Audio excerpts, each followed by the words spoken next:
नमस्कार, सौदा आपका में आपका स्वागत है। मैं हूं आशीष वर्मा और कमोडिटी मार्केट्स की ओपनिंग और उसकी स्ट्रैटेजी की बात करें उससे पहले देख लेते हैं अगले 1.5 घंटे में शो सौदा आपका में क्या होगा आपके लिए खास।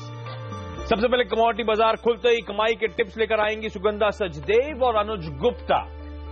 10:10 के आसपास होगा कमाई का जोरदार तत्काल ट्रेड आइडिया। आज हमारे साथ जुड़ेंगे मार्केट एक्सपर्ट किरण जाधव। तो किरण की दमदार निफ्टी स्ट्रैटेजी और उनके तमाम स्टॉक पिक्स जानेंगे। छोटे शेयर की दुनिया में यानी कि स्मॉल कैप के यूनिवर्स में क्या चल रहा है ये बताएंगे मेरे सहयोगी वरुण दुबे। और 10:30 बजे किरण के साथ साथ मितेश ठक्कर भी जोड़ेंगे। वायदा बाजार की स्ट्रैटेजी, ऑप्शंस मार्केट में रणनीति और आपकी तमाम क्वेरी सॉल्व करी जाएंगी। और 11 बजे रोज की तरह प्रकाश गाबा साहब के साथ तमाम क्वेरीज पर फटाफट सलाह।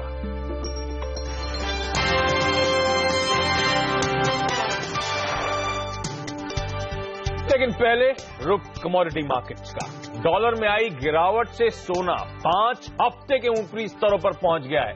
कॉमेक्स पर यह $1185 के ऊपर कामकाज कर रहा है। हालांकि एसपीडीआर गोल्ड की होल्डिंग गिरकर 805 टन के स्तर पर आ गई है। इसका मतलब यह हुआ कि मांग सोने में नहीं है, सिर्फ डॉलर में गिरावट से सोने में तेजी आई है। इस बीच डॉलर कमजोर पड़ने से कच्चे तेल को भी सपोर्ट मिला है। ग्लोबल मार्केट में कल 4% गिरावट के बाद आज क्रूड करीब 0.5% की बढ़त के साथ कामकाज कर रहा है। ईरान से सप्लाई बढ़ने की खबरों के बाद कल क्रूड में तेज गिरावट, इनफैक्ट कहना चाहिए पिटाई होती हुई नजर आई थी। इस बीच डॉलर में गिरावट से घरेलू बाजार में रुपए को काफी सपोर्ट मिला है। कल की कमजोरी आज खत्म हो गई और आज डॉलर के मुकाबले रुपया मजबूती के साथ कारोबार कर रहा है। $1 की कीमत 68 के लेवल्स पर पहुंच गई है। एनसीडीएक्स आज से सोया मील वायदे का रीलॉन्च भी करने जा रहा है। ऐसे में देखते हैं घरेलू कमोडिटी मार्केट्स की ओपनिंग के लेवल्स पे होती है, वो आपकी स्क्रीन पर आएगा। कच्चे तेल में एक्सपेक्टेड है कि कल के तगड़े प्रेशर के बाद एक हरे निशान के साथ शुरुआती टेक आने की गुंजाइश, एटलीस्ट अर्ली एशियन ट्रेड वो दिखाते हैं। भारतीय बाजार में किस तरह की ओपनिंग हुई है वो आपकी स्क्रीन पर आएगी। 0.5% का दबाव, तो कमजोरी कंटिन्यू होती हुई और कच्चा तेल कल फोकस में था। 4% की कच्चे तेल में कल पिटाई हुई थी और ईरान, इराक, यूएस, कनाडा से जिस तरह के संकेत आ रहे हैं प्रोडक्शन बढ़ने के, एक्सपोर्ट बढ़ने के, वो दिक्कत की बात है। बावजूद इसके कि सऊदी अरेबिया, बावजूद इसके कि रशिया की तरफ से प्रोडक्शन कट्स हो रहे हैं, लेकिन ये जो खबरें आनी है ये खराब है कच्चे तेल के लिहाज से, इसीलिए कल वो तगड़ा प्रेशर था। हालांकि आज एक्सपेक्टेड था कि करेंसी का बेनिफिट मिलेगा, लेकिन आज 0.5% के दबाव के साथ अब तो 2/3% का दबाव, तो कच्चे तेल में कमजोरी बढ़ती हुई, जबकि अर्ली एशियन ट्रेड में जो हो रहा है 1/3% की मजबूती है। भारतीय बाजारों में अच्छे खासे प्रेशर के साथ यहां पे कामकाज। नेचुरल गैस 0.5% का उछाल है, ₹1 की मजबूती, $213.70 के आसपास शुरुआती टेक्स आते हुए। बुलियन आपकी स्क्रीन पर आएगा, यानी कि गोल्ड और सिल्वर। गोल्ड एकदम फ्लैट, ₹4 की मामूली सी बढ़त, 28,055 के लेवल्स पे कामकाज होता हुआ। लेकिन सोने के लिए इंटरेस्टिंग जान लें, डॉलर इंडेक्स में जो कमी नरमी पड़ रही है, कल के हाई थे 102.5 के, उसके बाद आज के हाई थे 101.5 के, उन दोनों स्तरों से कहीं नीचे इस समय आपको डॉलर इंडेक्स कामकाज करता हुआ नजर आएगा 101.5 के लेवल्स के आसपास। वीकनेस है और ये वीकनेस सपोर्ट कर रही है इस समय सोने को, पर फिर भी सोने में आज फिर रैली क्यों नहीं नजर आ रही है? दिक्कत की बात यह है कि ये सिर्फ डॉलर इंडेक्स में गिरावट के चलते सोने को सपोर्ट मिल रहा है। अदरवाइज सब जानते हैं जो डेटा यूएस में आ रहा है उसके चलते रेट हाइक्स होना तय है, इसीलिए एसपीडीआर गोल्ड की होल्डिंग लगातार गिरती हुई नजर आ रही है। तो कन्विक्शन नहीं है इस ट्रेड में, इसीलिए आप वो देख नहीं रहे लगातार मोमेंटम आता हुआ। भारतीय बाजारों में हालांकि फ्लैट ओपनिंग, उम्मीद करते हैं एशियन मार्केट के साथ कुछ कैचअप यहां पे देखने को मिले। चांदी आपकी स्क्रीन पर आएगी, वहां पे भी इंटरनेशनल मार्केट्स में हल्के हरे निशान पे, भारतीय बाजार में एकदम सपाट ₹29 नीचे 40,659 के लेवल्स पे शुरुआती टिक्स आते हुए।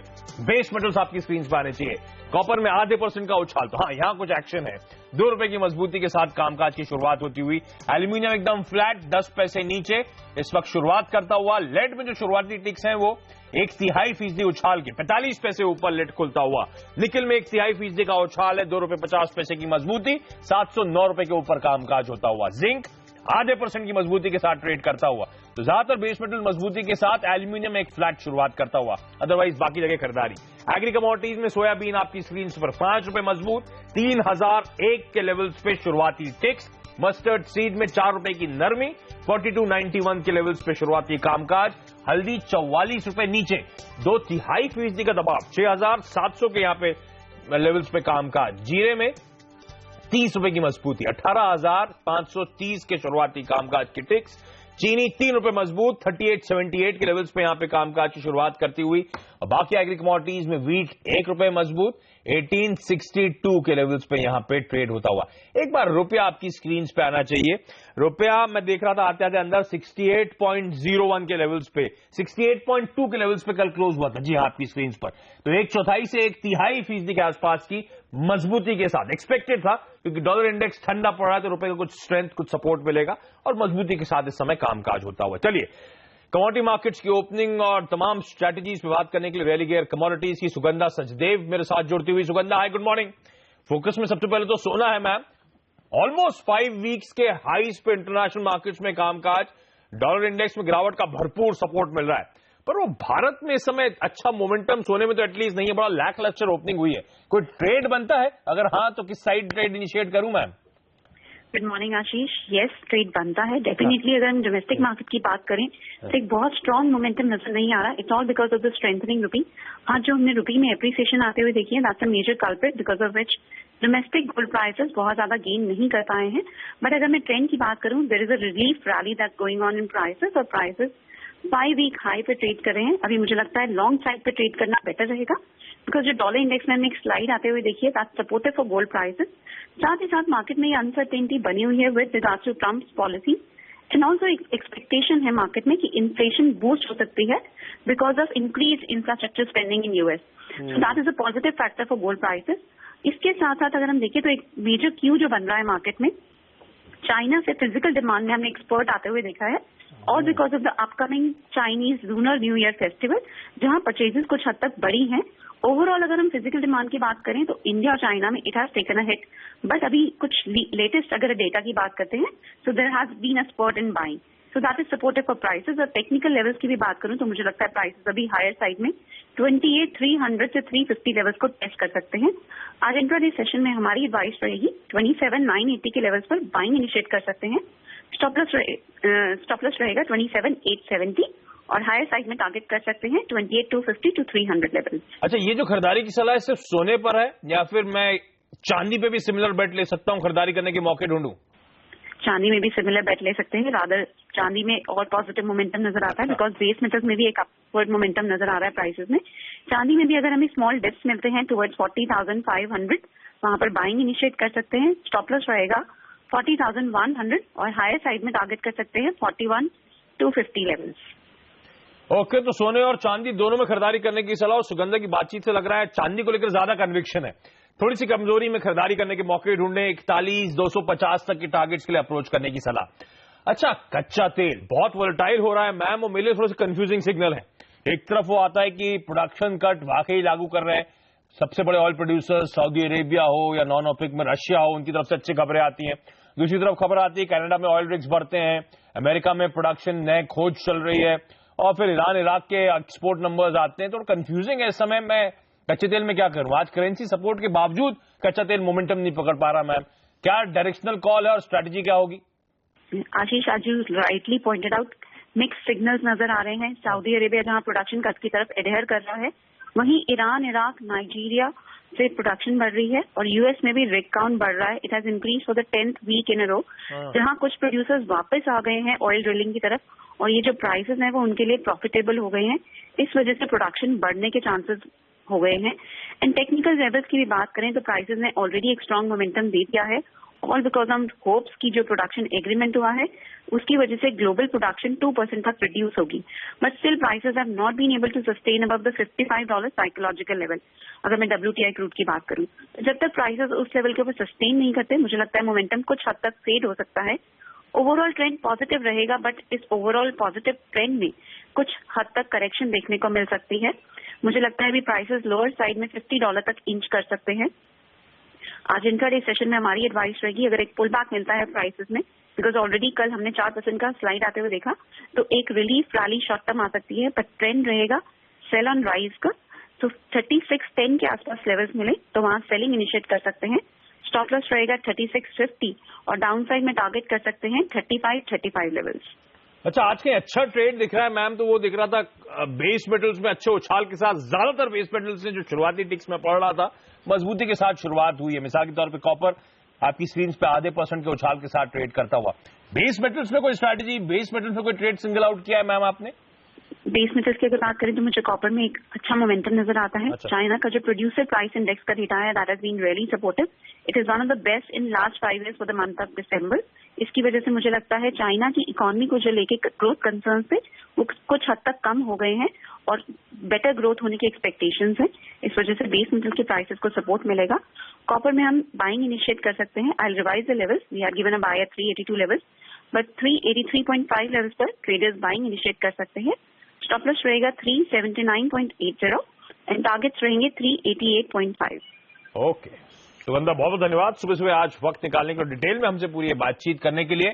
क्विकली रैप अप आएगा सुगंधा की तमाम या फिर रेलिगियर कमोडिटीज की तमाम स्ट्रैटेजीज का। सोना रिलीफ रैली पॉसिबल है, खरीदारी करके चलें 28,250, 28,300, 28,350 तक के लेवल्स के अप्रोच करने की सलाह। लॉन्ग साइड पे ये समय ट्रेड इनिशिएट करें। सिल्वर में भी ज्यादा कन्विक्शन है, लेकिन किसी डिप में खरीदारी यानी कि हल्की कमजोरी आए तो खरीदारी करके चलें 41,250 तक के टारगेट्स के लिए। ये तो रही प्रेशियस मेटल्स की बात। कच्चे तेल में मिले जुले सिग्नल्स हैं, लेकिन वहां पे उनका मानना है कि जो ओवरऑल ट्रेंड है वो पॉजिटिव है, लेकिन कुछ करेक्शंस एक्सपेक्टेड है और आज करेक्शन के लिए दबाव के लिए प्ले करना चाहिए। तो बेच चले 3550 के लेवल, यानी किसी भी उछाल में बेचें और 3550 तक के टारगेट्स के लिए अप्रोच करें। बेस मेटल्स में कॉपर, जिस तरह से चाइना के डेटा आ रहे हैं वो सपोर्टिव है, इसीलिए कॉपर खरीदने के मौके ढूंढने 387 रुपीज 50 पैसे के टारगेट्स के लिए। एग्री कमोडिटीज पे कॉल्स आपकी स्क्रीन पर आएंगी। ये एंजल कमोडिटीज के अनुज गुप्ता की तरफ से कॉल्स आई हुई हैं। कैस्टर सीड के फरवरी वायदा में खरीदारी करने के मौके ढूंढे, 3,950 के लेवल्स पे बाय इनिशिएट करें, 4,050 का टारगेट, 3,920 के स्टॉप के साथ। दूसरी कमोडिटी है एनसीडीएक्स जीरा, जनवरी के वायदा में खरीदारी करें, 18,350 के लेवल्स पे ट्रेड इनिशिएट करना चाहिए, 18,900 के टारगेट्स और 18,100 के स्टॉप के साथ। चलिए, तो यही कमोडिटी मार्केट्स की ओपनिंग और आज की टॉप स्ट्रैटेजीज। यहां पे एक छोटा सा ब्रेक लूंगा। ब्रेक के बाद तत्काल कमाई का, जोरदार कमाई का तत्काल trade idea, Kiran Jadhav market expert के तौर पे मेरे साथ जुड़ेंगे, तो उनसे जानेंगे निफ्टी की स्ट्रैटेजी और किरण की टॉप पिक्स, और मेरे सहयोगी वरुण दुबे से स्मॉल कैप की दुनिया में क्या चल रहा है ये भी जानेंगे।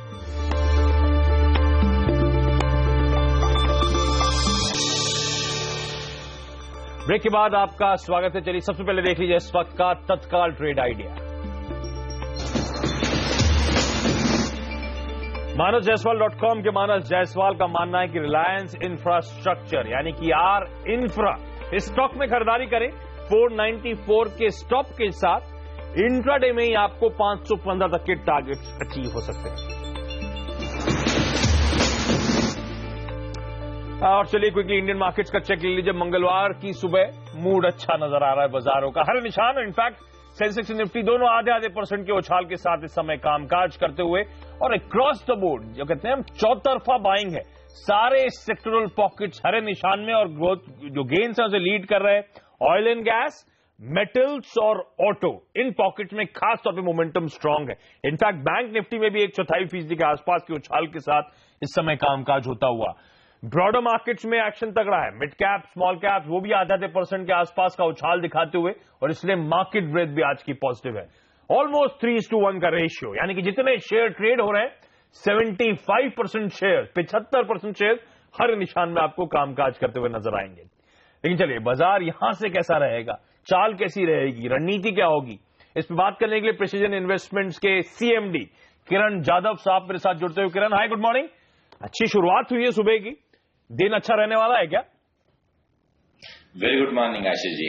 हाँ, दिन अच्छा रहना चाहिए, नीचे से अच्छा मोमेंटम देखने को मिल रहा है, पर एक ही कंसर्न है कि अगले 25 पॉइंट्स यानी 8300 तक बहुत बड़ा रेजिस्टेंस जोन है, तो इधर कॉशियसली अप्रोच करना चाहिए। एक बार 8300 के ऊपर कंसिस्टेंटली ट्रेड होते नजर आएंगे, तब आपको इजीली ये 8450, 8500 तक ये मार्केट जाता हुआ देखने को मिल जाएगा। तो risk to reward ratio profile में अभी नए फ्रेश लॉन्च करना मुनासिब नहीं होगा, तो मेरा मेरा मानना है कि स्टॉक स्पेसिफिक अप्रोच रखना चाहिए और टाइम स्पेंड करना चाहिए जहां पे आपको 8300 के ऊपर का क्लोजिंग मिले, उसके बाद बिल्कुल छोटे स्टॉप लॉस के साथ आप लॉन्ग पोजीशंस इनिशिएट कर सकते हैं। जिनके लॉन्ग पोजीशंस अभी है उनके लिए मेरा सजेशन होगा ट्रेलिंग स्टॉप लॉस का। अभी ट्रेलिंग स्टॉप लॉस की वैल्यू करीबन 8240 रहेगी। ओके, तो इंटरेस्टिंग है। 8300 के ऊपर अगर निफ्टी जाके सस्टेन करता है तो वहां पे फिर खरीदारी करने के मौके होंगे, वहां पे फिर कन्विक्शन बढ़ेगा, फर्दर मूव्स अपसाइड में आएंगे उस बात का।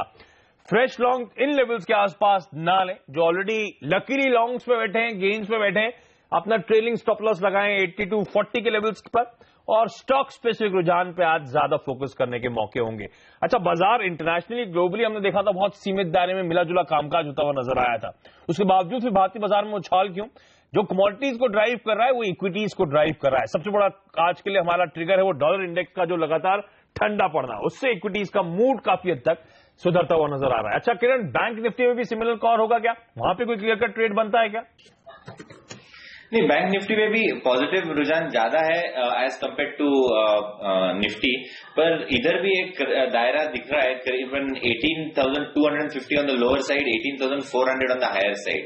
18,400 तोड़ने की क्षमता इसमें ज्यादा दिख रही है, क्योंकि जिस तरीके का मोमेंटम हमने देखा है मुझे लगता है कि अभी कैचअप रैली हो जाएगी। पिछले first leg of the rally में आईटी ने साथ दिया था, अभी मुझे लगता है कि बैंक निफ्टी साथ देगा निफ्टी को ऊपर ले जाने के लिए।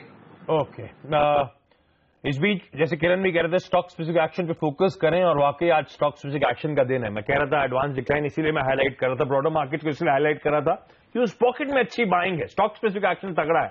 ऐसे में स्मॉल कैप्स की दुनिया में क्या हो रहा है ये बता रहे हैं मेरे सहयोगी वरुण दुबे।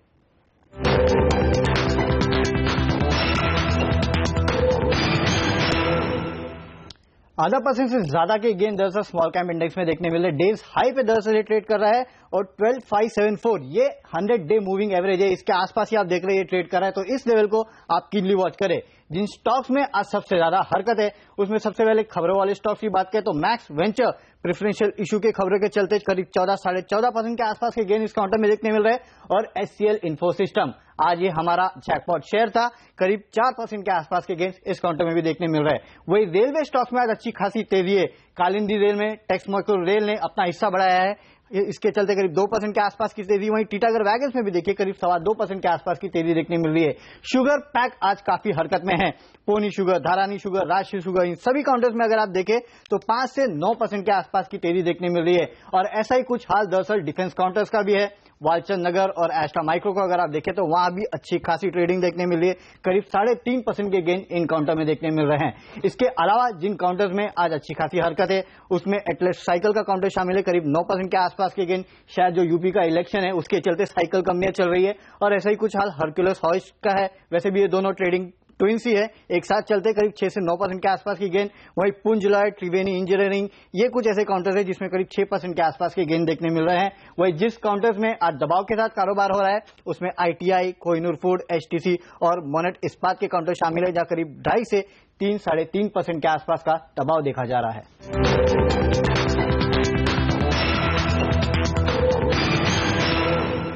ओके, चलिए फिलहाल यहां पे एक छोटा सा ब्रेक के बाद किरण जाधव के stock specific top trading tips और समय रहा तो वरुण ने जो बजर्स हाईलाइट करें उनमें कॉल भी लेंगे।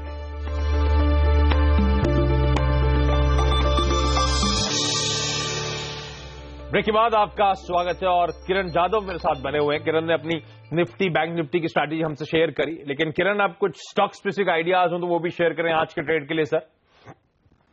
पहला स्टॉक होगा आईजीएल, जहां पे बहुत अच्छा मूव दिख रहा है, ओपन इंटरेस्ट एडिशंस भी दिख रहे हैं और मुझे लगता है कि 830 के स्टॉप लॉस के साथ अगर लॉन्ग पोजीशंस इनिशिएट किया जाए तो 853 के टारगेट्स आज या कल तक देखने को मिल जाएंगे। दूसरा स्टॉक होगा जुबिलेंट लाइफ, जहां पे वापस एक बार रुझान देखने को मिल रहा है। ये अल्टरनेट बाउट्स है बाइंग के और मुझे लगता है आज ये वापस एक बार आउट परफॉर्मर के तौर पर खरा उतरेगा।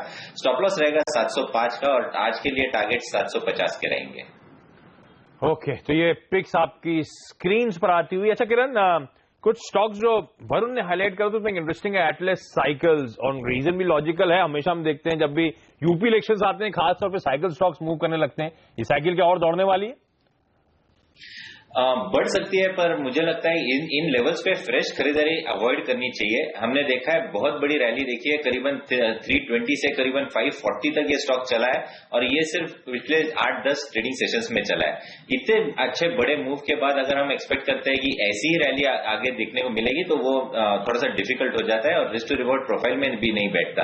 तो मेरे ख्याल से फ्रेश लॉन्ग्स इनिशिएट नहीं करने चाहिए और जिनके पास है उनके लिए ट्रेडिंग स्टॉप लॉस करीबन 510 के रखने चाहिए। इसका स्टॉक ऑफ द डे तो वो मैक्स वेंचर्स है सर, बहुत अच्छी खबरें और स्टॉक में बहुत तगड़ा उछाल, वहां पे क्या करूं? मैक्स वेंचर्स करीबन 77.30 पे ट्रेड कर रहा है और मुझे लगता है कि इधर से और भी बढ़त हो सकती है। बहुत ही अच्छे वॉल्यूम्स के साथ आज ये स्टॉक चल रहा है, तो थोड़ा सा एग्रेसिव होके बाय करना चाहिए। 74 का स्टॉप लॉस रहेगा, ये स्ट्रिक्ट स्टॉप लॉस रहेगा और शायद ये 83-84 के लेवल्स आज दिखा सकता है, पर शायद अगर आप अगले एक हफ्ते का व्यू लेते हैं तो ये 92-93 के लेवल्स भी दिखा सकता है। ओके, चलिए, तो निफ्टी में फिलहाल ट्रेड इनिशिएट ना करें, नए ट्रेड 8300 के ऊपर कन्विंसिंगली अगर ट्रेड करता है तो फिर खरीदारी करने के फिर मौके मिलेंगे आपको। स्टॉक स्पेसिफिक आइडियाज में आईजीएल और जुबिलेंट लाइफ में खरीदारी करने की सलाह। एटलस साइकिल को इस उछाल के बाद अवॉइड करें और मैक्स वेंचर्स एग्रेसिवली यहां पे अभी भी खरीदारी करने के शायद मौके मिलेंगे। इस शो में इतना ही। यहां पे मैं एक छोटा सा ब्रेक लूंगा, किरण हमारे साथ बने रहेंगे। ब्रेक के बाद वायदा बाजार पे खासतौर पे फोकस होगा। किरण के साथ साथ मितेश ठक्कर भी जुड़ेंगे, आपकी वायदा बाजार से जुड़ी तमाम क्वेरीज सॉल्व करने की होगी कोशिश।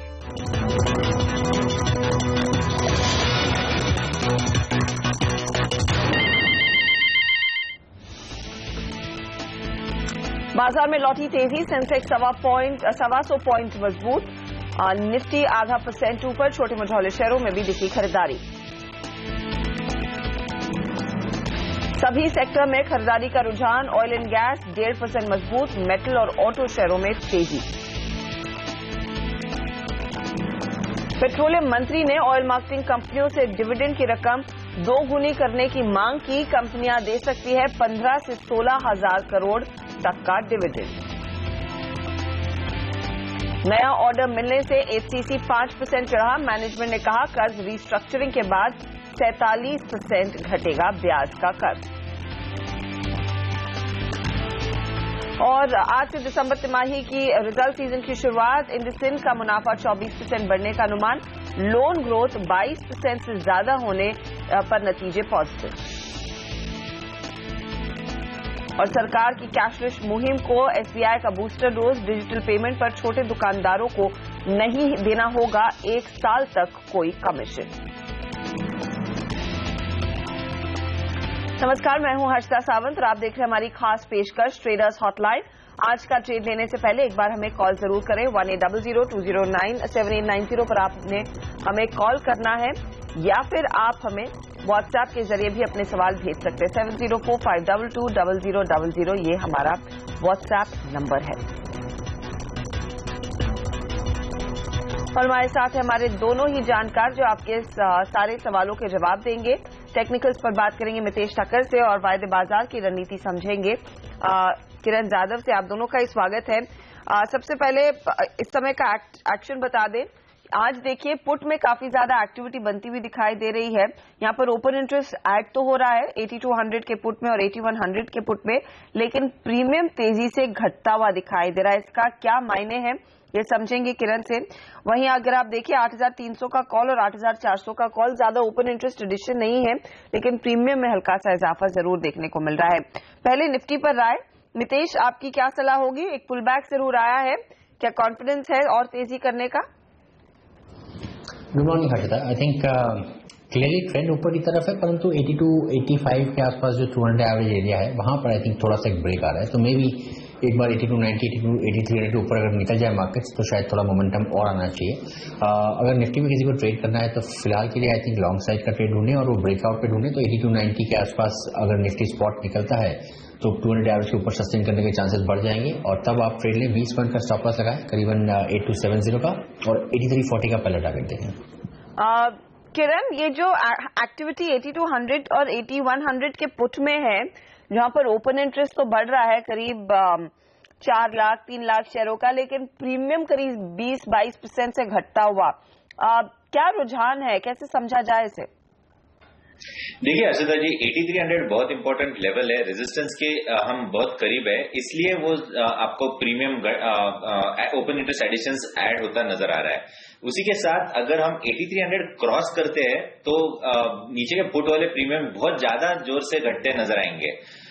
दो चीजें बहुत अहमियत रखती है। अभी अगर उधर प्रीमियम्स घट रहे हैं तो ट्रेडर्स को ऐसा लग रहा है कि 8300 क्रॉस करेगा, और इसी वजह से आपको 8400 में थोड़ा सा ओपन इंटरेस्ट एडिशन ऐड होता नजर आ रहा है। तो अगर ये सब समझ में सब कुछ अगर कंसोलिडेट करते हैं तो इसका ये मतलब होता है कि प्रोबेबिलिटी है कि हम 8300 के ऊपर चलने चालू कर देंगे।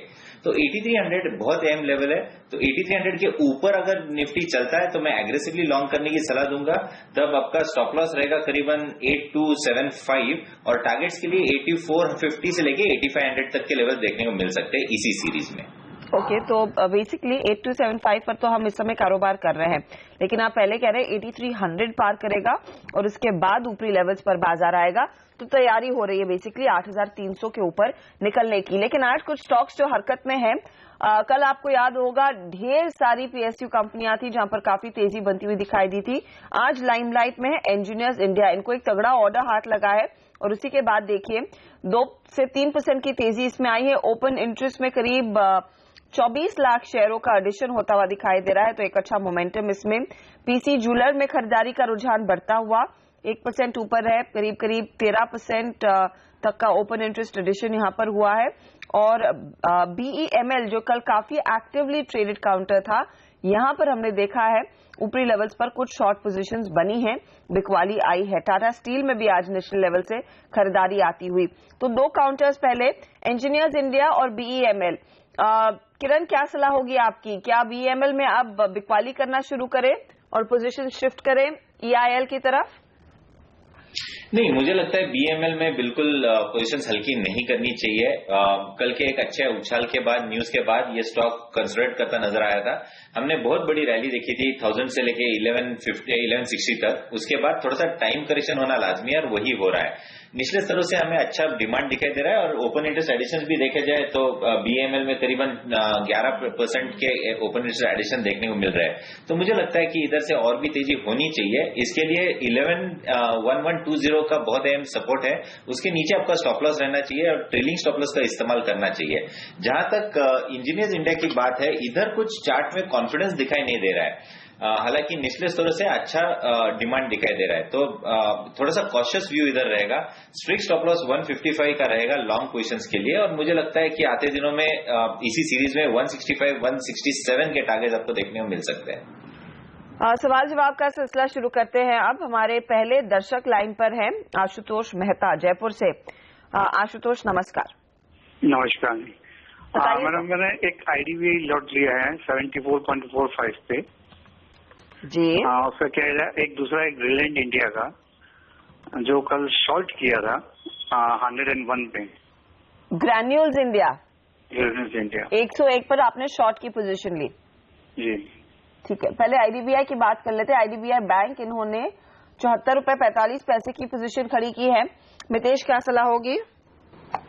मेरा भी यहाँ पर काफी पॉजिटिव है। आई थिंक ये लो बीटा स्टॉक है तो रोज इसमें मोमेंटम देखने को नहीं मिलता है, परंतु पैटर्न काफी इसका ऊपर की तरफ इशारा कर रहा है। तो पहला टारगेट होगा इसका 77 का और फिर 80 का, और मुझे लगता है कि इवेंचुअली 80 का ब्रेकआउट देखे स्टॉक एक बड़ी तेजी पकड़ सकता है, जो कि इसको 89, 80, 90 के लेवल्स तक जाते हुए दिख सकती है। तो थोड़ा सा पेशेंस वाला काम है इसमें। अगर आप पोजीशन व्यू ले सकते हैं तो 70 हाफ का स्टॉप लॉस लगा के इसको होल्ड करें, या फिर अगर आप शॉर्ट टर्म ट्रेडिंग कर रहे हैं तो आप इसमें प्रॉफिट बुक करने का देखें 79, जो कि मैंने सेकंड लेवल दिया आपको। आई थिंक वहां पे आपको शायद अगले हफ्ते ये स्टॉक 78 हाफ 79 के आसपास एग्जिट दे सकता है, और तब आप स्टॉप लॉस लगाएं 72 का।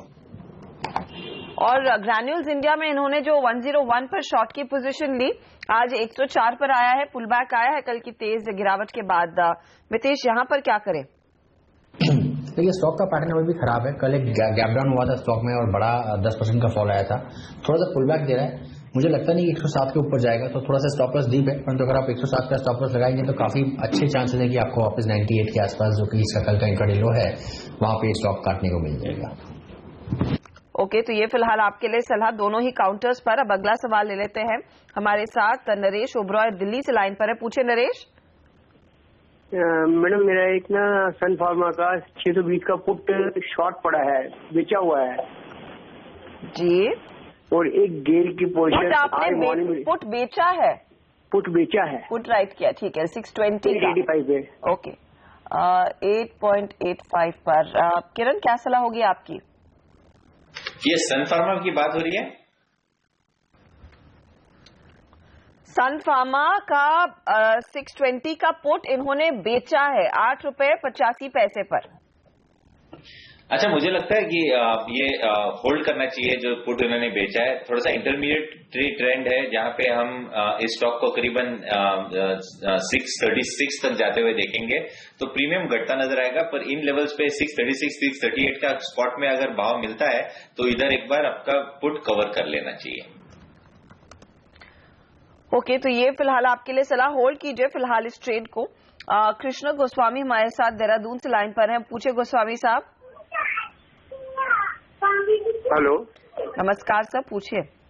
नमस्कार मैम, मैंने पीटीएस की 81 का फ्यूचर ले रखा है। 81 पीटीसी, ठीक है। पीटीसी में कल थोड़ा सा तो एक्शन दिख रहा था, लेकिन आज देखिए सिर्फ 35 पैसे का फायदा। मितेश, क्या आगे मोमेंटम तेज होगा स्टॉक में? PTC power trading corporation. Harshad, I think 35 पैसे नहीं, ₹3.5 का फायदा है स्टॉक में। काफी अच्छा आज स्टॉक 4% ऊपर ट्रेड कर रहा है और मेरा व्यू काफी पॉजिटिव रहा है। यहाँ पे हमने कुछ वीक पहले इसमें 86 का टारगेट रिकमेंड किया था। आई थिंक ये स्टॉक उस टारगेट की तरफ बढ़ रहा है, तो फिलहाल इसको होल्ड करें सर, कोई इसमें प्रॉब्लम वाली बात नहीं है। थोड़ा सा आपका स्टॉप लॉस जो आएगा वो करीबन 78.5 के आसपास का आएगा, परंतु 86 अगर कल आज या कल में नहीं आता है तो इस हफ्ते के एंड तक आने के बहुत ब्राइट चांसेस है। चले, तो होल्ड करने की सलाह यहाँ पर भी। आउटलुक पॉजिटिव है और स्टॉप लॉस 78.50 का आप लगाएं इस ट्रेड में। जतिंदर हमारे साथ जुड़ गए हैं दिल्ली से। पूछे जतिंदर। 2 लाख पीएनबी की शॉर्ट की है 115 पे। 115 पर पीएनबी में शॉर्ट की पोजीशन। किरण, सलाह क्या होगी? 119.85 के आसपास स्टॉक ट्रेड कर रहा है। नहीं, शॉर्ट पोजीशन नहीं रखने चाहिए। बैंक निफ्टी का रुझान थोड़ा पॉजिटिव दिखाई दे रहा है। अगर बैंक निफ्टी एक ब्रेकआउट देता है, अगला जो रेजिस्टेंस है उसको अगर निकल जाता है तो मुझे लगता है कि ये पीएनबी भी उसमें पार्टिसिपेट करता नजर आएगा। तो अभी शॉर्ट लिया है तो स्टॉप लॉस आपका 122 का रखना चाहिए। 122 के ऊपर बिल्कुल शॉर्ट पोजीशन नहीं रखने चाहिए, पर अगर 122 नहीं निकलता है और थोड़ा सा करेक्शन आ जाता है तो 117 तक आ सकता है, तो उधर आपके 17-16 के लेवल्स आ सकते हैं, उधर आपका पोजीशंस कवर कर लेने चाहिए। ओके, तो ये फिलहाल आपके लिए सलाह है सर। 17-18 के लेवल्स देखने को मिले तो आप अपनी पोजीशन कवर कर लीजिए। 122 के ऊपर आपको स्टॉप लॉस लगाना है, ये आपके लिए सलाह है। बेसिकली शॉर्ट नहीं रहिएगा इस समय, क्योंकि बैंकिंग काउंटर्स में निचले लेवल्स पर कुछ खरीदारी आ रही है, मोमेंटम लौटता हुआ दिखाई दे रहा है। हम लेंगे एक छोटा सा ब्रेक। 8,275 पर स्थिर है बाजार। निफ्टी की हम बात कर रहे हैं और 130 अंकों की बढ़त पर सेंसेक्स कर रहा है कारोबार। आगे मितेश और किरण दोनों आज की ट्रेडिंग आइडियाज आपको बताएंगे और साथ ही आपके लिए हाजिर करेंगे एक ऑप्शन स्ट्रैटेजी भी।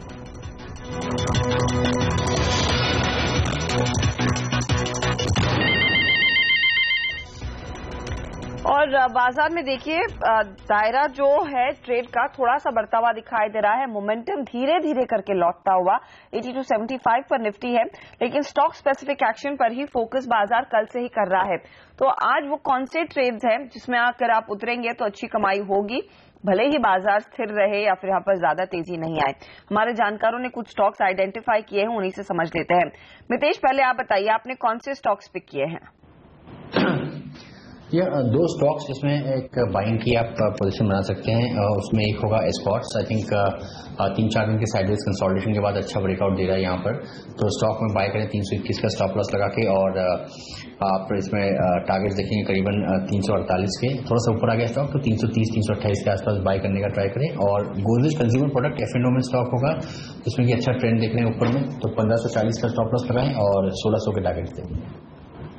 ओके, तो ये फिलहाल दो अपॉर्चुनिटीज, एस्कॉर्ट्स में तेजी करे और गोदरेज कंज्यूमर में भी तेजी की ही पोजीशन होनी चाहिए। 348 का टारगेट यहाँ पर एस्कॉर्ट्स में और गोदरेज कंज्यूमर में 1600 का टारगेट है। किरण, आपने क्या शेयर नोटिस किया है, क्या पोजीशन सुझा रहे हैं?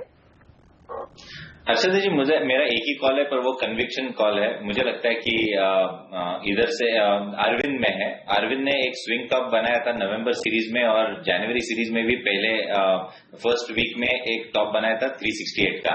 आज ये 368 लेवल बहुत अच्छे वॉल्यूम्स के साथ क्रॉस किया है और उसी के साथ ओपन इंटरेस्ट एडिशन अभी के लिए 10% के राइज देखने को मिल रही है।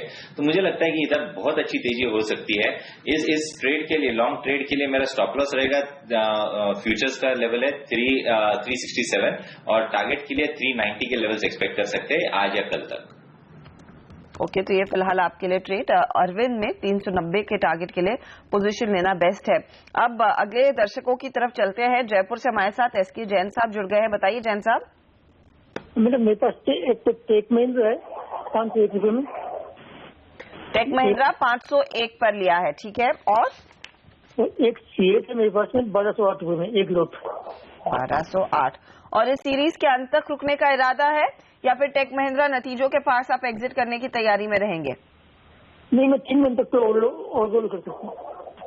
इस सीरीज तक 3 महीने तक? 3 महीने। ओके, 3 महीने का पर्सपेक्टिव है टेक महिंद्रा। 3 महीने के पर्सपेक्टिव से आई एम नॉट श्योर ये कितना फायदे का सौदा रहेगा। मितेश बताइए। देखिए, आई थिंक स्टॉक में एक ट्रेंड बनने के चांसेस काफी अच्छे आ रहे थे और फिर वो 2 दिन पहले जो फॉल आया उसमें थोड़ा सा एक शॉर्ट टर्म चार्ट्स में प्रॉफिट बुकिंग का सिग्नल बन गया। आई थिंक अगर ये 462 नहीं तोड़ता है तो अच्छे चांसेस है कि वापस आपको ऊपर में 490 495 के आसपास एग्जिट दे सकता है। तो 462 का स्टॉप लॉस आप इसमें ध्यान में रखें। ओके, और साथ ही इन्होंने जो सीएट में 1208 पर पोजीशन ली है, इस पे क्या होगी आपकी सलाह? सीएट भी आई थिंक एक पुल बैक देने के बाद 1174 1175 के सपोर्ट के पास ट्रेड कर रहा है, तो उसके जस्ट नीचे स्टॉप लॉस लगा के होल्ड करें। आई थिंक अगर ये स्टॉक 1205-6 के ऊपर क्लोजिंग देता है जो कि इनकी प्राइस के आसपास ही है, तो एक अच्छा मोमेंटम और पकड़ेगा स्टॉक और फिर वहां से 1270 से 1280 के रेंज के टारगेट्स मिल सकते हैं। तो आप 1174 के नीचे का स्टॉप लॉस लगाएं और 1208-5 के ऊपर अपनी जो आपकी प्राइस उसके आसपास की ऊपर की क्लोजिंग का वेट करें। उसके बाद आपको इसमें अपसाइड मोमेंटम जल्दी दिखेगा। ओके, ये फिलहाल आपके लिए सलाह। तो होल्ड दोनों में कीजिए, ये राय साफ है मितेश की ओर से। मेहुल से बात करते हैं, मुंबई के रहने वाले हैं। बताइए मेहुल, क्या पोजीशन ली है आपने? मेरा रिलायंस कैपिटल का फ्यूचर्स है 451 का। ओके, और कितना टाइम देने को तैयार हैं आप? ये सीरीज देने के लिए तैयार हूँ। इस सीरीज के लिहाज से पोजीशन है, बताइए आपकी क्या सलाह होगी इस पर किरण?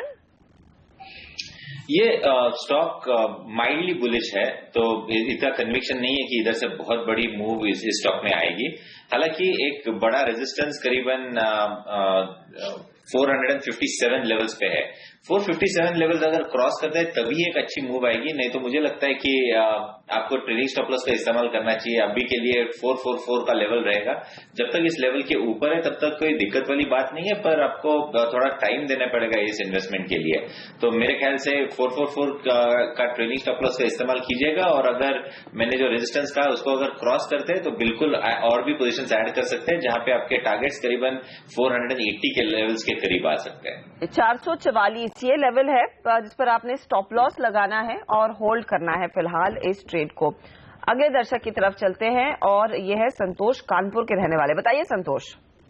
हेलो, बताइए। हेलो हेलो संतोष बताइए, क्या पोजीशन ली है? मैं पोजीशन लेने के मूड में है मैडम। वो SRF 1600 का ले सकते हैं क्या? SRF का 1600 का कॉल, आज देखते हैं कि कहां पर ट्रेड कर रहा है ये SRF का 1600 का कॉल। सर देखिए, कैश में तो ये स्टॉक 1569 के आसपास ट्रेड कर रहा है और वायदे में 1571 पर है। क्या फायदा का सौदा रहेगा अगर ये 1600 का कॉल लेते हैं जो 30 रुपए ऊपर मिल रहा है इस समय? किरण? नहीं, अभी नहीं लेना चाहिए। 1600 एक बहुत out of the money call है, और दूसरी बात 1600 एक अहम रेजिस्टेंस लेवल भी है। अगर हम स्विंग टॉप्स लेते हैं तो नवंबर सीरीज में भी करीबन 1610, 1620, 1610 तक गया था, और जनवरी सीरीज में भी हमने देखा है कि वही टॉप लगाया था 1613 का। तो जब तक ये लेवल क्रॉस करता नहीं है तब तक इस कॉल में मोमेंटम देखने को नहीं मिलेगा, और वैसे भी हम करीबन एक बड़ा टाइम लैग देखने को मिल रहा है। तो मुझे लगता है कि 1600 के ऊपर जब चलता है तभी 1600 का कॉल लेना चाहिए, और उस 1600 के ऊपर जब चलता है तब इसके टारगेट 1670, 1680 के रहेंगे। तो आपको रिस्क टू रिवॉर्ड प्रोफाइल में भी चेंज आता नजर आएगा। तो 1600 के ऊपर ही 1600 का कॉल लेना चाहिए। ओके, 1600 के ऊपर जब निकले ना तभी आप ये ट्रेड लीजिए, वरना कोई मतलब नहीं है इस तरह की पोजीशन लेने का, क्योंकि काफी आउट ऑफ द मनी रहेगा और वैसे भी स्टॉक में ज्यादा हरकत आने के आसार नहीं है। हम लेंगे इसी के साथ एक छोटा सा ब्रेक, आगे कुछ और सवालों के जवाब लेकर आएंगे जरूर।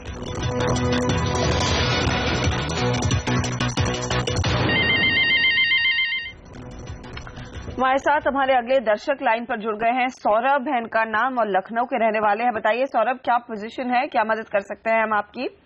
हाँ जी नमस्कार, मैं सौरभ बोलता हूँ। मेरा कॉल ऑप्शन है 270 का SBIL में, और 130 पे लिया था, ₹1.30 पे 15 लॉट। ठीक है, SBI का 270 का कॉल है। वैसे अगर आज स्टेट बैंक ऑफ इंडिया की स्थिति देखें 247 पर कर रहा है ट्रेड, तो काफी ऊंचा कॉल ले लिया, और अब देखेंगे प्रेशर में है काउंटर। किरण, इस पोजीशन से एग्जिट करें या फिर किसी तरह से सैल्वेज किया जा सकता है ये ट्रेड? नहीं, इतने बड़े आउट ऑफ द मनी का अगर कॉल लेते हैं तो वो एक्सपायर होने की चांसेस बहुत ज्यादा है, और मुझे ऐसा कोई संकेत चार्ट पे दिखाई नहीं दे रहा कि ये 270 के ऊपर स्टॉक चलना चालू कर देगा इसी महीने में, जहां पे सिर्फ 8-10 ट्रेडिंग सेशन बाकी है। तो मुझे लगता है कि इधर से एग्जिट ले लेना चाहिए, और अगर करना ही है तो एट द मनी वाले कॉल्स में एक्टिविटी भी रहती है और उधर ज्यादा मुनाफा होने के चांसेस होते हैं। ओके, तो एग्जिट कीजिए सर, क्योंकि इतना टाइम लेने का कोई फायदा नहीं है, जल्दी एक्सपायर होगा, पैसे भी नहीं बन रहे हैं, तो एग्जिट ही कर लीजिए। निजाम हमारे साथ लाइन पर हैं, बताइए सर।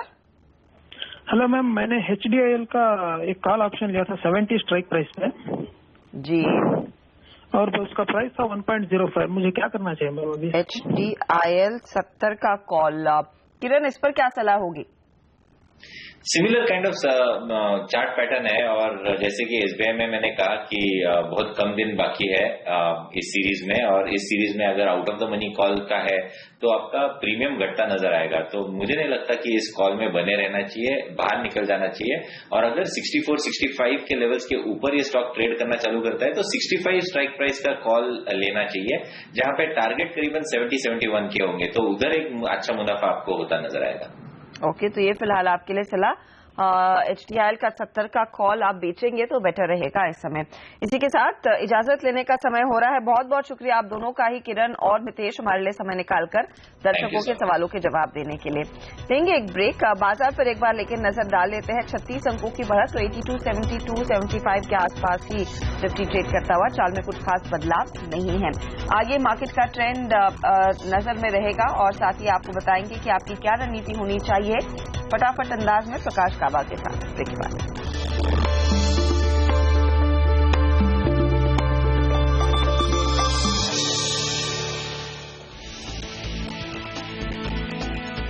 बाजार में तेजी, सेंसेक्स 125 पॉइंट मजबूत, निफ्टी आधा % ऊपर, छोटे मझौले शेयरों में भी अच्छी खरीदारी। सभी सेक्टर में खरीदारी का रुझान, ऑयल एंड गैस इंडेक्स 1.5% मजबूत, मेटल ऑटो शेयरों में भी अच्छी तेजी। पेट्रोलियम मंत्री ने ऑयल मार्केटिंग कंपनियों से डिविडेंड की रकम दोगुनी करने की मांग की। कंपनियां दे सकती हैं 15 से 16 हजार करोड़ रुपए तक का डिविडेंड। नया ऑर्डर मिलने से HCC 5% चढ़ा। मैनेजमेंट ने कहा कर्ज रिस्ट्रक्चरिंग के बाद 47% घटेगा ब्याज कर्ज। आज से दिसंबर तिमाही के रिजल्ट सीजन की शुरुआत। इंडसइंड बैंक का मुनाफा 24% बढ़ने का अनुमान। लोन ग्रोथ 22% से ज्यादा होगी तो नतीजे होंगे पॉजिटिव। और सरकार की कैशलेस मुहिम को एसबीआई का बूस्टर डोज। डिजिटल पेमेंट्स पर छोटे दुकानदारों को नहीं देना होगा 1 साल तक कोई कमीशन।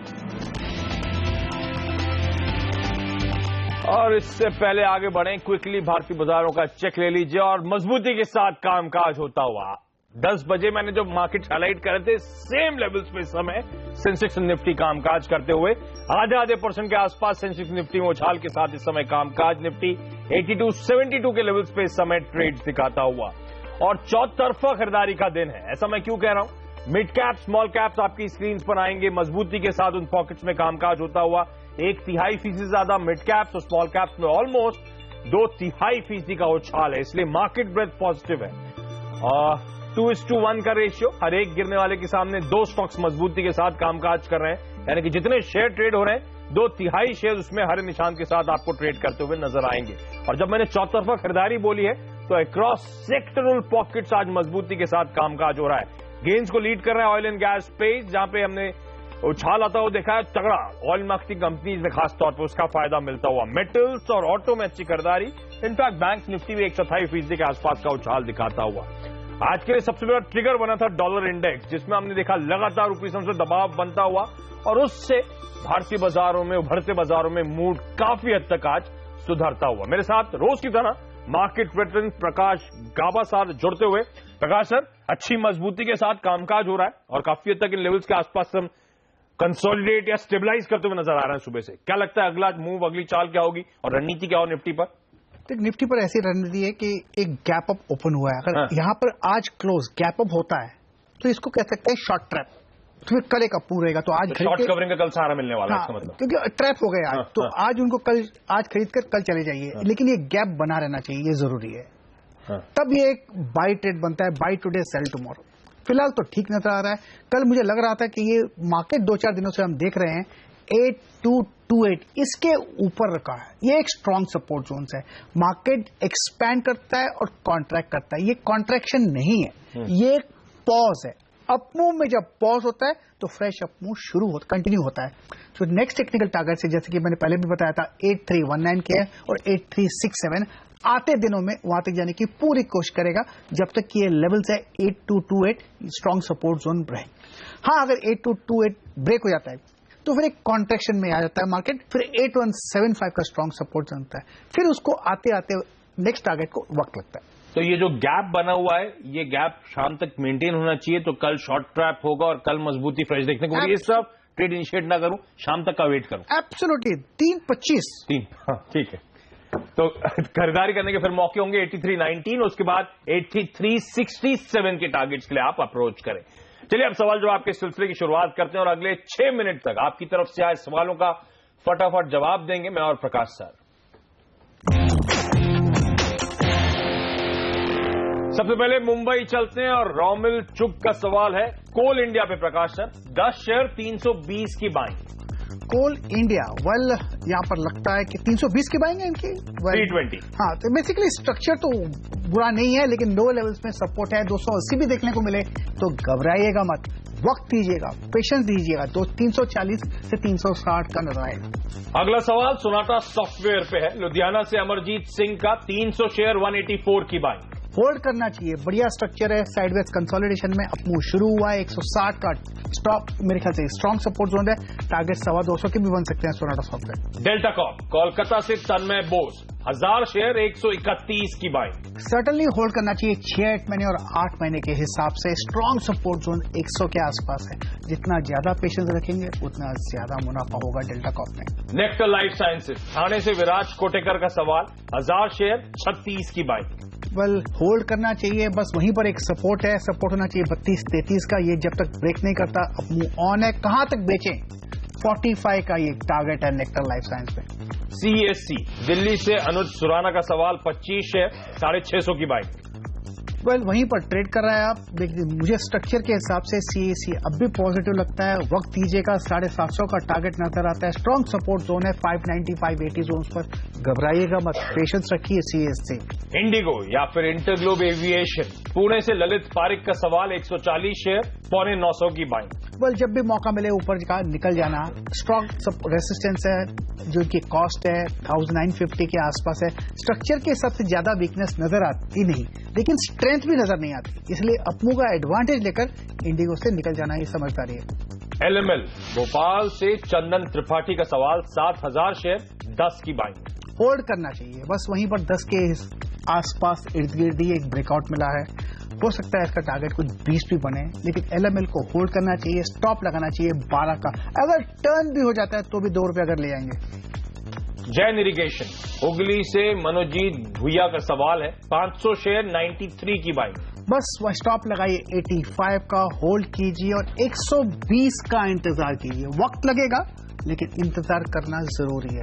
ट्राइडेंट दिल्ली से ब्रिजेश का सवाल है, 350 शेयर 59 की बाइंग। ट्राइडेंट में चार्ट निकाल लेता हूं ट्राइडेंट का। 300 कितने की बाइंग? 59 की बाइंग है। मेरे ख्याल से होल्ड करना चाहिए। स्ट्रक्चर ट्राइडेंट का बढ़िया है, वक्त लगेगा। 50 का स्ट्रॉन्ग सपोर्ट जोन है, टारगेट 75, 80 भी बन सकते हैं, लेकिन जितना ज्यादा इंतजार करेंगे उतना अच्छा रहेगा। मिर्जा इंटरनेशनल पठानकोट से जौहर खान, 100 शेयर 93 की बाइंग। बस वहीं पर ट्रेड कर रहा है, होल्ड कीजिए। 80 में मिर्जा इंटरनेशनल में स्ट्रॉन्ग सपोर्ट जोन है। अपर रीजन्स में टारगेट 120 के। वक्त लग सकता है, ऐसी जगह पर है जहां पर यहां से एक बॉटम आउट हो सकता है मिर्जा इंटरनेशनल। स्टील अथॉरिटी या फिर सेल, जूनागढ़ से हिमेंद्र शाह, 50,000 शेयर 60 की बाइंग। होल्ड कीजिए, आपका कॉस्ट तो मिल ही जाएगा, लेकिन मुझे लगता है शायद 75 का टारगेट है वो भी मिल सकता है। बेसिक स्ट्रक्चर सेल में वीक है, लेकिन ऐसा ट्रेड कर रहा है लोअर लेवल्स पे, लगता है यहां पर संभल जाए।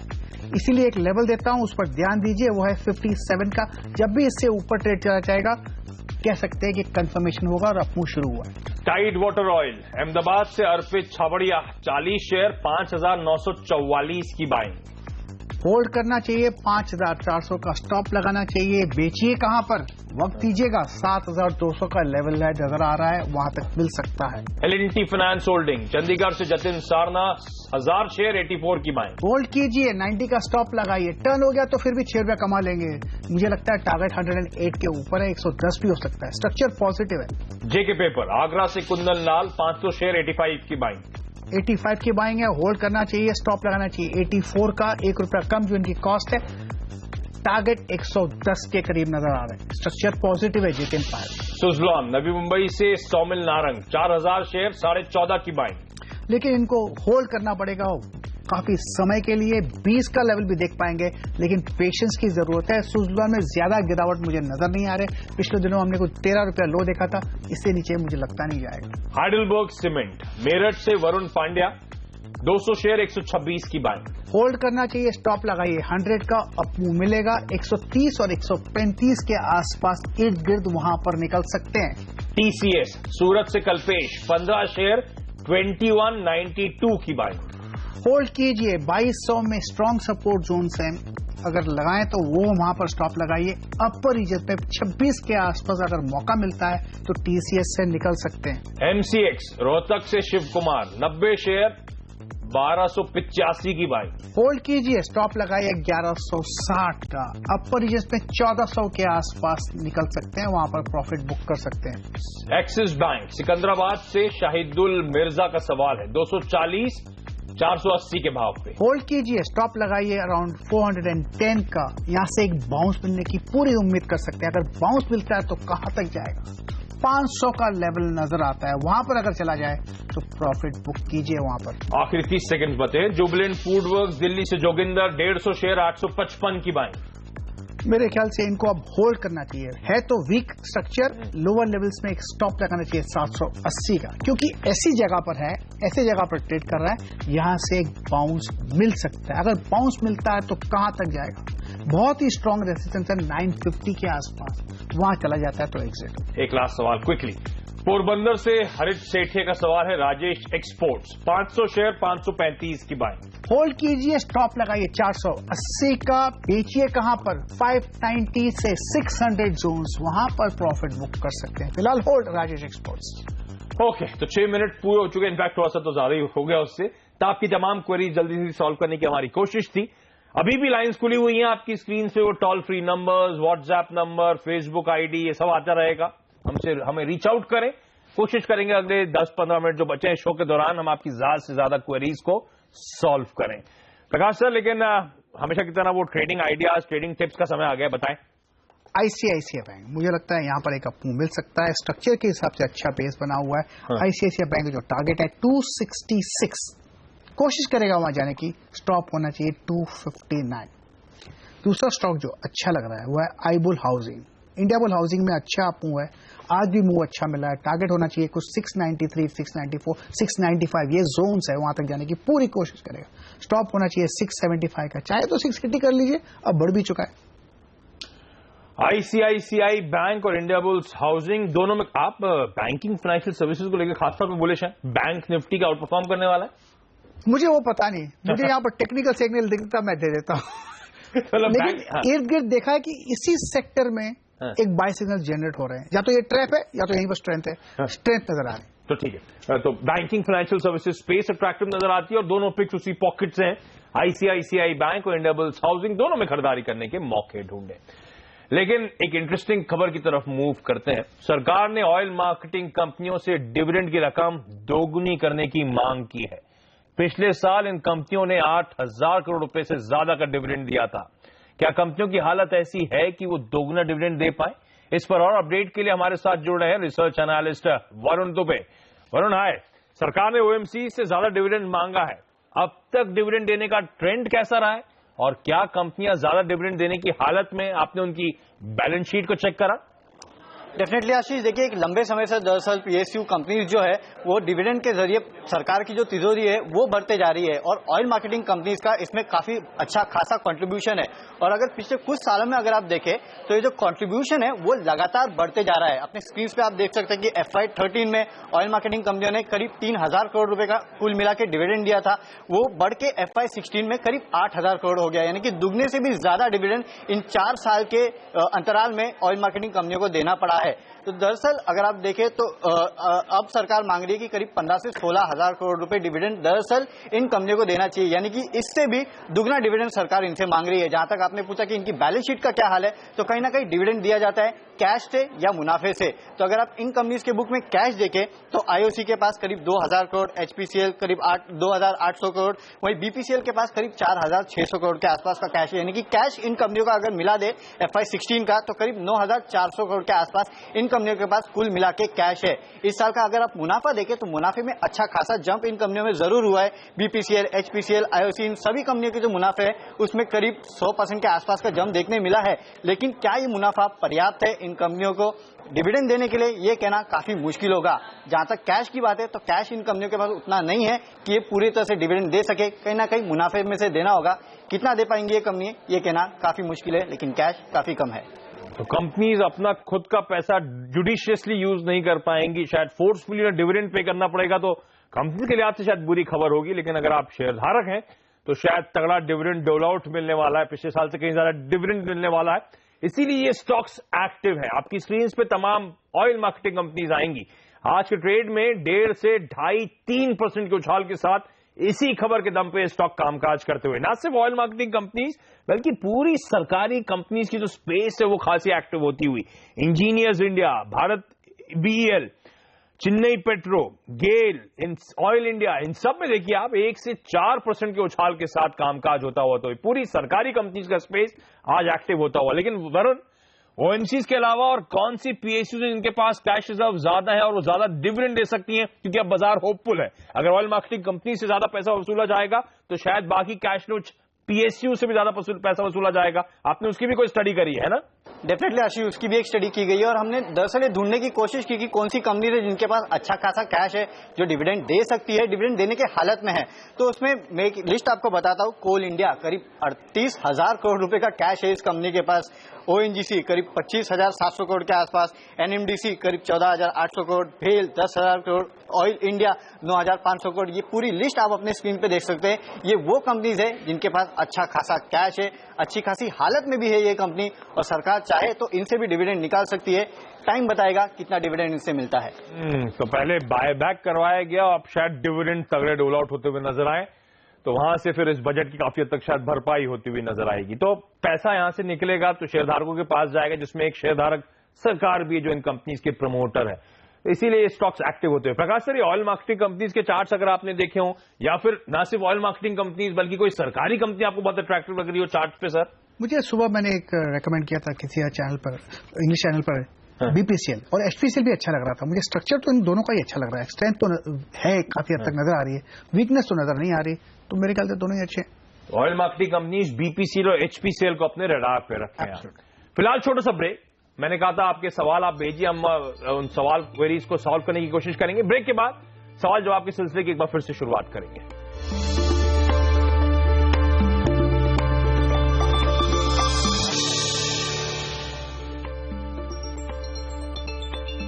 ब्रेक के बाद आपका स्वागत है। और मजबूती कायम है भारतीय बाजारों में, 1/3 से आधे % के आसपास के उछाल के साथ वो सीमित दायरे में जो गैप अप के बाद ट्रेड हो रहा है वो ट्रेड कंटिन्यू होता हुआ। लेकिन चलिए सवाल जवाब का सिलसिला शुरू करते हैं। बहुत सारी क्वेरीज आ रही हैं, तो जल्दी से जल्दी उन क्वेरीज को सॉल्व करते हैं। मुंबई से विमल देसाई साहब मेरे साथ जुड़ते हुए। विमल जी हाय, गुड मॉर्निंग सर, सवाल पूछें। जी साउथ इंडियन बैंक के लिए 1200 शेयर है। 1200 शेयर लिए तो आपकी बाइंग के आसपास है, मैं देख रहा हूँ 21-22 रुपए के आसपास। आपने लंबी अवधि के लिए लिया था विमल जी, या ट्रेडिंग के लिए मानसिकता है? लंबी अवधि के लिए। प्रकाश सर क्या लगता है साउथ इंडियन बैंक? होल्ड करना चाहिए। बेसिकली देखिए स्ट्रक्चर साइडवेज है, लेकिन वीकनेस स्ट्रक्चर में नहीं है। क्या स्ट्रक्चर में स्ट्रेंथ है? स्ट्रेंथ भी नहीं है, लेकिन बुरा नहीं है, इसलिए होल्ड कीजिए। 28 और 30 का एक लेवल है, वहां पर बेच दीजिएगा। जब भी चला जाए, हो सकता है 1 साल लगे, 2 महीने लगे या 6 महीने लगे, स्ट्रक्चर में ज्यादा वीकनेस नजर नहीं आए तो होल्ड कीजिए। डाउन साइड प्रोटेक्टेड है तो वो अच्छी बात है, अप साइड देखना होगा कहां तक खुलता है। कोलकाता से सुभाष कुंदू साहब मेरे साथ जुड़ते हुए। Subhash ji hi, good morning sir, सवाल पूछे। Very good morning sir. Yes sir, thank you very much for taking my call sir. I have got 250 share of Ujjivan finance at the rate of 450 rupees sir. Oh, 450 की buying है। Subhash ji, this was a long term investment or you had bought these shares for a trading strategy? Actually, it is a long time only. If I get profit, then only I will sell you. Otherwise, I will not sell it, sir. तो फिर रखना चाहेंगे जब तक मुनाफा ना हो। अब है तो लॉस पे आ गए सर, मेरे ख्याल से ऑलमोस्ट 100-120 के आसपास का लॉस हो रहा है। एवरेज करें उज्जीवन को, लॉसेस कैसे मिनिमाइज करें, मुनाफा कब तक आएगा इनके पास? इन्होंने तय तो कर लिया, जब तक मुनाफा नहीं आएगा तब तक बेचेंगे नहीं।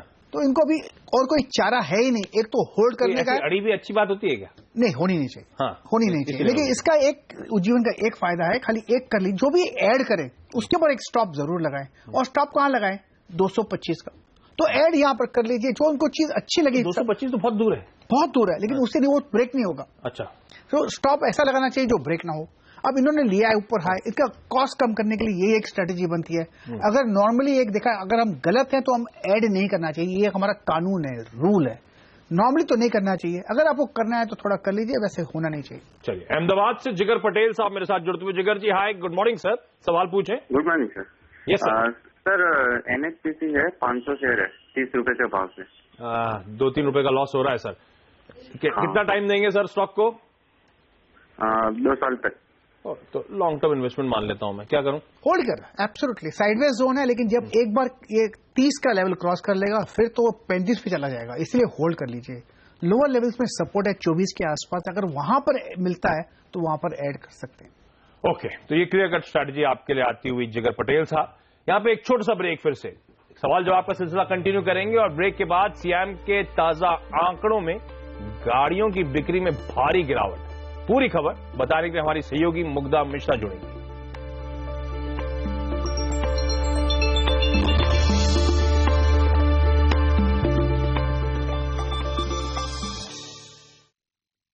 प्रकाश सर की रिकॉर्डिंग सर, एक मिनट, कैजुअली बैठो या ऐसा सीरियसली बैठो? दिखा आपको जैसा कैमरे पे देखना, क्वेश्चन आंसर होगा।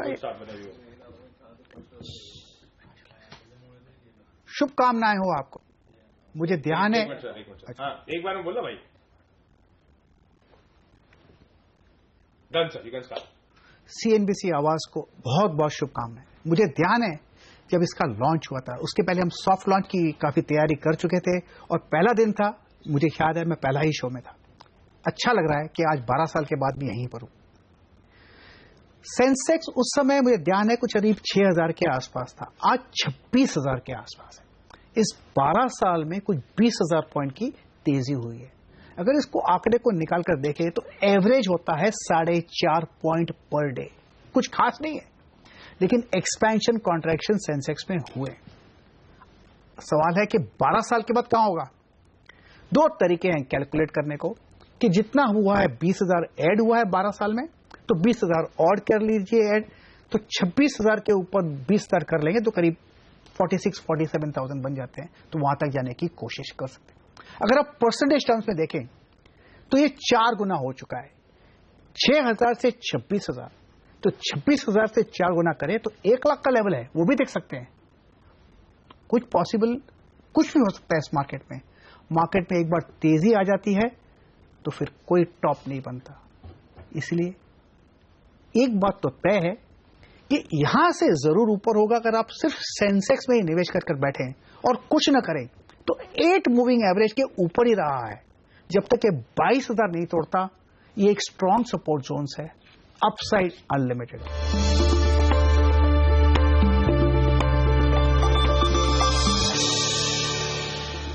ब्रेक के बाद आपका स्वागत है। और दिसंबर में गाड़ियों की बिक्री पर नोटबंदी की मार पड़ी है। सीआईएम के ताजा आंकड़े के मुताबिक गाड़ियों की बिक्री में भारी गिरावट आई है। सीआईएम के आंकड़ों की पूरी जानकारी लेते हैं हमारी सहयोगी मुग्धा मिश्रा से। मुग्धा, क्या कहते हैं सीआईएम के आंकड़े? एक खराब पिक्चर पोस्ट कर रहे हैं ये ऑटो नंबर्स के लिए लिहाज से। आप देखिए पैसेंजर कार्स की बिक्री 8% गिरी है। पैसेंजर व्हीकल स्पेस देखें तो वो करीब 1.4% नीचे आया है, क्योंकि उसको मदद मिली है एसयूवी सेगमेंट में, जहां पर हमने देखा एसयूवीज में इंटरेस्ट बना हुआ है। 30% वहां ग्रोथ देखने को मिली है यूटिलिटी व्हीकल्स पे। लेकिन बड़ी मार पड़ी है टू व्हीलर स्पेस में, जहां पर स्कूटर्स और बाइक्स मिलाकर 22% गिरे हैं और सिर्फ मोटर बाइक्स 22% गिरे हैं। तो वो एक प्रेशर पॉइंट क्लियरली दिखाई दे रहा है। This on the back of the fact कि ज्यादातर टू व्हीलर स्पेस की कंपनियों से जब हम पिछले अक्टूबर में बात कर रहे थे तो वो उम्मीद कर रहे थे कि सेकेंड हाफ अच्छा होगा, क्योंकि पे कमीशन था, साथ ही बेहतर मानसून हुआ था। तो वो जो एक उनकी प्लानिंग थी वो डिरेल हुई है। और हमने देखा भी है जनवरी में काफी सारी टू व्हीलर कंपनीज ने प्रोडक्शन कट्स अनाउंस किए हैं। लेकिन वहीं अगर आप कमर्शियल व्हीकल स्पेस में देखना चाहते हैं तो वहां पर भी आपको नेगेटिविटी ही हाथ लगेगी। जो हैवी व्हीकल्स हैं वहां पर करीब 12% से ज्यादा 12.4% की बिक्री की कमी हुई है। और एलसीवी स्पेस जो लाइट कमर्शियल व्हीकल्स है वहां थोड़ा बेहतर है, करीब 1.2% की बढ़ोतरी देखने को मिली है। वो थोड़े सस्ते प्रोडक्ट्स होते हैं। तो बेसिकली क्लियरली दिखाई दे रहा है कि जो डीमोनेटाइजेशन का एक इम्पैक्ट है वो साफ दिखाई दे रहा है, specially on the back of the fact कि ये दिसंबर महीना बेहतर होना चाहिए था with all the positives coming together. तो दिसंबर में नोटबंदी की मार क्लियर कट नजर आती हुई गाड़ियों की बिक्री में एक भारी गिरावट देखने को मिली है। वो डेटा आपकी स्क्रीन पर आता हुआ। मुग्धा आपका और साथ साथ प्रकाश सर आपका, आप दोनों का ही बहुत बहुत धन्यवाद। और सौदा आपका मैं आज के लिए इतना ही। ब्रेक के बाद कमोडिटी राउंड अप। नमस्कार।